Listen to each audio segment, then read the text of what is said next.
And a lot of times, like we are pushing them to Cardano because we think it's superior chain, and from a technical standpoint, I think there's outside of that too, kind of the other side of it is the other communities are much more I'd say disparate or disjointed. So like Cardano, I feel like does have like one of the strongest communities, and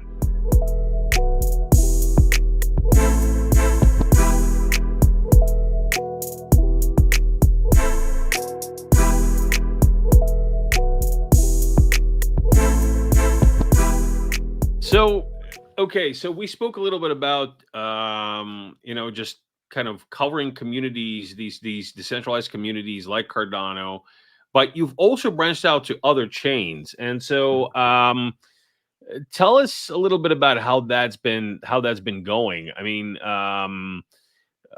what challenges have you seen? What added value have you seen? Just kind of give us a little bit of of some insight.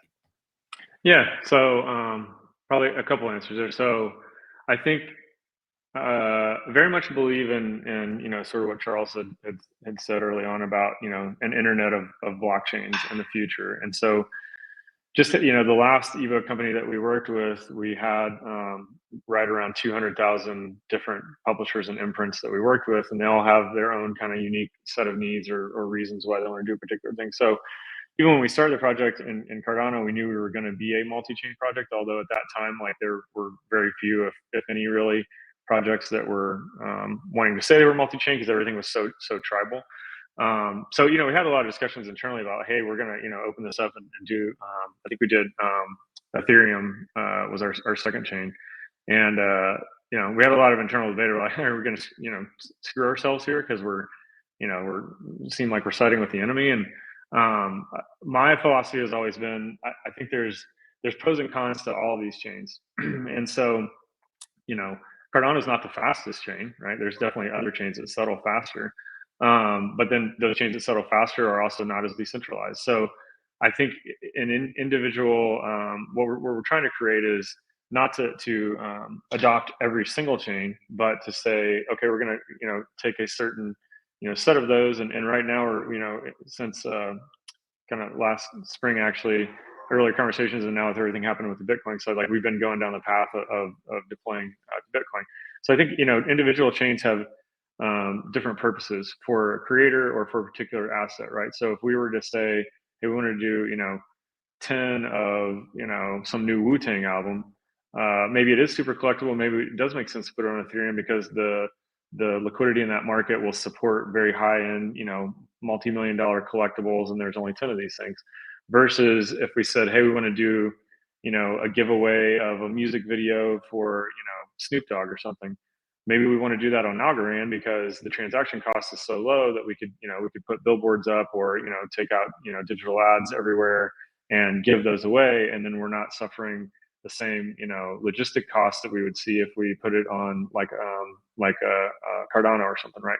So I think there's different reasons for all of these. So what we do typically is like walk through that with creators, and a lot of times like we are pushing them to Cardano because we think it's superior chain, and from a technical standpoint, I think there's outside of that too, kind of the other side of it is the other communities are much more I'd say disparate or disjointed. So like Cardano, I feel like does have like one of the strongest communities, and so we've deployed to Ethereum, to Polygon, to Base, Algorand, and Cardano. So we're on 5 chains right now. So of all of those, I think when people make it to Cardano and they really understand and they stop looking at the FUD and they really look at the technicals and what's really happening. And I think what's happening on the Bitcoin side too with Cardano is going to open a lot of those eyes to it. Is that there was so much negativity around Cardano's a ghost chain and obviously all that kind of nonsense, and like nobody really taking it serious because nobody.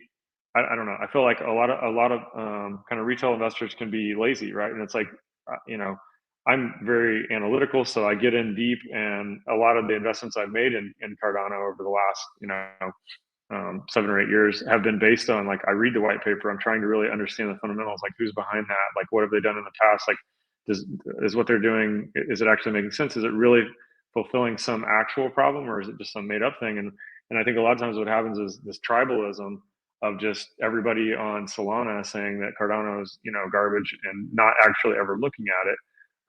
And equally, I think sometimes in Cardano we can be guilty of that too, right? Like the stuff that's happening in base is great. Like there's a lot of great stuff happening there. I think that it has, it can fulfill a need, and there's pros and cons to all of them. So I think we'll probably expand to a few more, but we want to, ultimately when we get to that, open portal, then we could say, hey, anybody that wants to create any type of asset, they can deploy it to any chain they want. If they don't, if they're just a regular creator and they don't understand that or know, then we can help them by what they're wanting to accomplish. Just say, put it on this chain or that chain, or just, they wouldn't even have to know. We just deploy it to the chain that makes the most sense.